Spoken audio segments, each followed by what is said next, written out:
ارشاد نامی اس خاتون کا تعلق مانگا منڈی سے ہے۔ ارشاد کا کہنا ہے کہ وہ گھریلو ناچاکی کے باعث اپنی بہن نیہا کے ہمراہ محلے کے ایک پیر اشرف کے پاس گئیں۔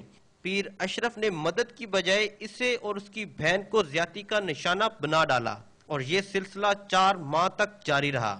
بعد ازاں پیر اشرف نے بلیک میل کر کے ارشاد کے ساتھ زبردستی نکاح کر لیا۔ پیر بابا دے کول گئی نا، میں ایک دن رات ہوندے کوئی صبح شام دے ٹائم گئی تے مینوں کہندا تو رات ایتھے رہ، رات نوں انہوں نے مینوں 81 دیاں گولیاں دتے، میرے 4 بچے ہیں۔ پولیس کا کہنا ہے کہ ارشاد بی بی پیر محمد اشرف کی منقوہ ہے، لیکن اس کی درخواست پر اشرف کو گرفتار کر لیا گیا ہے۔